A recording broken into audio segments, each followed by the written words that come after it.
Diputada Stolbizer, ¿cómo le va? Muy bien, gracias. ¿Usted es consciente de este desafío que enfrenta la oposición de juntar masa crítica para ganar una elección y de las dificultades que tiene para hacerlo y el campo, la avenida que le genera el kirchnerismo, que le abre el kirchnerismo para aspirar a ganar? Soy plenamente consciente de las dificultades y de los desafíos, ¿no?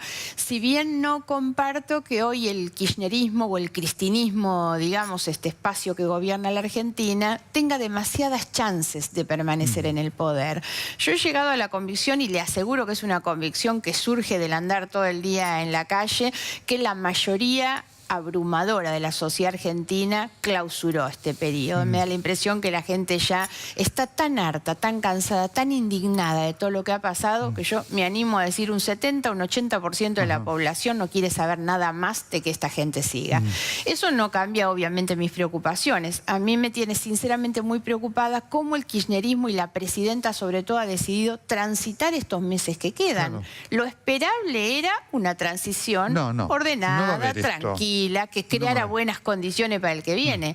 No, a las patadas, creando conflictos para el que viene, por supuesto, generando además esta confrontación y el vamos por todo más que nunca. Esto está claro, pero lo que logra la presidenta es un nivel de unidad, por lo menos en su núcleo, habrá que ver cuántos son.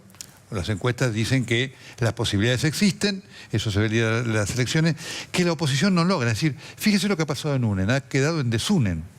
Sí, nosotros hemos asumido esto, sin embargo creemos que el proyecto sigue vigente, porque además uno que tiene que trabajar para reconstituir un sistema político de partidos y darle realmente a la Argentina previsibilidad y confiabilidad, que es lo que ha perdido. Si hay una característica de este tiempo es la incertidumbre, la improvisación, la inseguridad como cuestión general, digamos. Ahora, ¿y por qué dentro, después lo voy a hablar con De Narváez, del espacio de ustedes pasa esto de que no hay posibilidad, porque ya pasó con el Frente Cívico y Social y demás, de seguir adelante con un proyecto común, más allá de las diferencias que en cualquier estructura política hay, que son sanas? Sí, sin embargo, yo creo que hay que poder establecer las diferencias entre lo que son necesariamente acuerdos políticos de gestión de gobierno y lo que son acuerdos electorales. El acuerdo electoral es el reparto de los cargos en la lista. Y me parece que es malo confundir una cosa con la otra. Nosotros, y de hecho yo le planteo... Ahora, ¿por qué no puede haber acuerdos programáticos para decir, bueno, si gana fulano, gana mengano, alguna cosa común vamos a tener? En esos puntos, le aseguro, hay mucha más unidad y diálogo del que se piensa. De hecho, en el Congreso de la Nación llevamos años prácticamente votando juntos en todo. El problema, y me parece que este sí es un desafío sobre el tiempo que viene, porque la composición del Congreso se va a jugar en la primera vuelta, ni en la PASO ni en la segunda, y ahí es donde hay que tratar de resguardar un equilibrio que hoy no existe, porque hoy el kirchnerismo hace uso y abuso de su mayoría parlamentaria, y ni toda la oposición unida, como de hecho venimos trabajando, logramos hacer cosquilla al número que ellos consiguen. Por supuesto, lo que pasa que habrá que ver si se da o no, pero lo que por lo menos en la superficie y la sociedad se lo transmitirá a usted. Ve este nivel de desunión en cuanto a no poder compartir nada en muchos casos. Pero es que compartimos mucho. Mire, le voy a dar algunos... No se nota en muchos casos. Le voy a dar algunos ejemplos. Hace un año atrás, la pastoral social de la Conferencia Episcopal hizo una convocatoria a discutir un programa vinculado con el narcotráfico. Se identificó esto como uno de los problemas centrales. Nos enviaron un documento que durante 15 días giró por todos los dirigentes políticos para que opináramos sobre eso. Después de los 15 días nos convocaron a todos y ahí estuvo, me voy a olvidar de alguno porque eran muchos, Massa, Macri, Pino Solanas, Wiener, Sanz, Víctor de Genaro, estuve yo, Pablo Hapkin de la coalición. Todos firmamos el documento. Había un ámbito realmente ecuménico, de encuentro serio, sólido, propositivo. Firmamos todos, en realidad. El gobernador Scioli estaba comprometido a asistir, no concurrió y envió una adhesión, digamos, y un mensaje. Por lo tanto, yo creo que hay la posibilidad, hay ámbitos, y le insisto, en el Congreso esto se da. El problema es que estamos en medio de un proceso electoral con una competencia que nos debe mostrar en nuestras diferencias. Si hay algo que la democracia debe preservar, es el disenso, pero por supuesto. Lo que pasa es que también hay una necesidad de masa crítica para ganar una elección.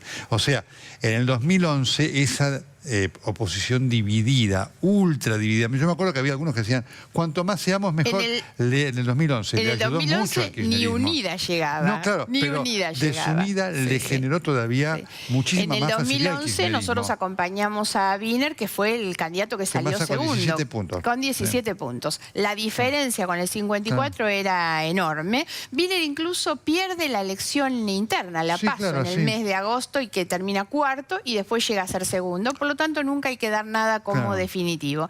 Yo creo que lo importante es pensar positivamente sobre el tiempo que viene y asumir el desafío de discutir un proyecto de país. A mí me preocupa un proceso electoral donde no hay discusión del proyecto. ¿Qué es lo que uno quiere? ¿Cuál es la visión hacia dónde uno va? A los ciudadanos también. ¿Y por qué no hay esto? Bueno, entre otras cosas porque hay una banalización importante de la política, una farandulización. La Iglesia acaba de advertir, no es casual el documento de la Iglesia, por supuesto. Uno ve que permanentemente hay spot y muy poco contenido en el debate. Y también tiene que ver con la desesperación de la conformación electoral, donde el pragmatismo, que ver cómo se preservan los sillones, parece hoy estar por encima de las conveniencias, de las convicciones. Sin duda, se ha conformado una idea en un subconsciente colectivo, cierto o no, tanto compartido por gente del peronismo como que no, que lo único que puede gobernar al país hoy por hoy es el peronismo. La oposición es consciente de, porque ese subconsciente colectivo pesa, está presente. Sí, pesa, y yo creo que esto desde luego que hay que trabajarlo. A mí me preocupa mucho cuál es el concepto de gobernabilidad sobre el que se establece esa premisa, pues gobernabilidad no es terminar los gobiernos. El peronismo tiene una fuerte vocación de poder y de permanencia, y por lo tanto nunca se van a ir antes del gobierno. El radicalismo en realidad arrastra sobre todo la entrega anticipada de los gobiernos. Ahora, gobernabilidad no es terminar, gobernabilidad no es permanecer. Eso es sentido de la permanencia, que es lo que saben hacer. La gobernabilidad se mide en términos de resultados. Nosotros vamos a hacer en los próximos días un balance del fin de ciclo del kirchnerismo. Vamos a ver si gobernabilidad, con el peronismo que ha estado en estos 12 años, brinda los resultados para decir eso fue un buen gobierno. Sí, ahora, lo cierto es que el kirchnerismo se va con una aptitud para ejercer el poder, con todas las cosas criticables, irrebatible, y de una voluntad indomable de ejercer el poder hasta el último segundo del último minuto, en la forma confrontativa como lo ha hecho. Sí, confrontativa y digamos con muchos otros elementos. Yo creo que no tenemos recuerdo, digamos, en nuestra memoria histórica y democrática de un proceso de degradación institucional, moral, tan grande como el que estamos viviendo. ¿Sabe qué pasa? Y social, porque además esa degradación, la debilidad institucional permite que se cuele el crimen organizado. El crimen organizado se mete obviamente en instituciones que son débiles, que son permeables a eso. La corrupción es eso también. Y las consecuencias sociales la pagan los más vulnerables. Fíjese que hay todo una dispensa de plata muy fuerte en la calle, a costa de lo que alguien va a pagar después, pero que hoy por hoy electoralmente le da una fuerza muy fuerte al gobierno. Sí, sin ninguna duda, y además no tienen prejuicio en el reparto. Son las cuestiones que hay que corregir. Yo creo que estamos frente a un desafío enorme, que es pensar cuál es la Argentina que queremos, y hay que salir obviamente de esta Argentina del subsidio permanente. Además, las cuestiones ilógicas de lo que nos pasa es que lo natural es que los ricos subsidien a los pobres. Ahora, en este país son los pobres los que subsidian a los ricos, ¿no? Salir de eso, que es muy difícil, exigirá acuerdos políticos. Bueno, y ahí me parece que ese es el dato importante. Mire, doctor, si yo gano la elección, lo primero que hago es convocar a todos los candidatos que hayan perdido. Obviamente que le levanto la mano para salir al mundo a reconstruir la imagen de la Argentina con los 5 puntos estratégicos. Avanzamos en un acuerdo y una concertación para tratar los temas principales. Y de la misma manera, si yo pierdo la elección, voy a cooperar con el que gane. Una de las cosas que la Argentina tiene que cambiar es salir de la cultura de la confrontación permanente hacia una cultura del diálogo y de la cooperación. Ahora, la cooperación no es cooptación, no es ser funcional al que gana y al que tiene poder, que a veces es la confusión que se arma. Yo coopero desde la oposición. Otra cosa que hago, si soy presidenta, es que entrego el mismo día todos los órganos de control a la oposición, ¿no? En este contexto que usted marca, 2 preguntas finales. Primero, porque frente a esta realidad, gobierne usted si gana, gobierne Massa, gobierne Macri si gana, y finalmente si gobierna Scioli, alguna cosa por el estilo va a tener que hacer. ¿Por qué? Pero dentro de la oposición lo que se escucha es mucho tema personalista, yo con este no me junto, vos con aquel.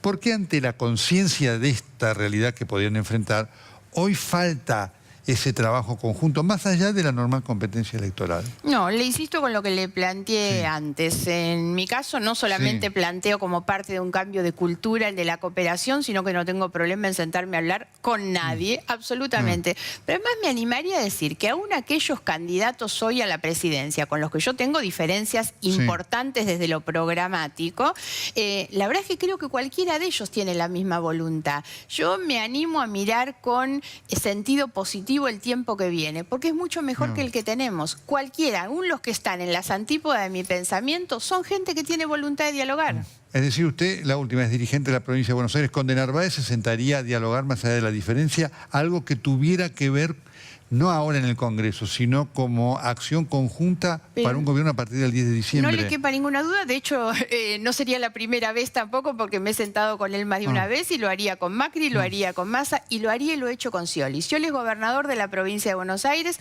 y he conversado con Scioli más de una vez, porque si algo puedo decir de Scioli, con quien tengo la peor opinión de su gestión como gobernador, es que es una persona que dialoga y escucha. Y estos son, me parece, que las cualidades que uno tiene que empezar a pensar en la Argentina que viene. Ahora, no es mezclarse. A mí me llama mucho la atención cuando la gente me dice, ¿por qué no vas con este, con otro? Yo, es una invitación a que yo estafe a mis votantes, y me preocupa que se naturalice que un dirigente político puede estar en cualquier lugar. Una cosa es cooperar desde la ratificación de la identidad, de los principios y el proyecto que uno tiene. Otra cosa es entremezclarse para asegurar poder, ¿no? Perfecto, diputada. Bien, deduzco entonces que usted va Bailando por un Sueño no va a ir.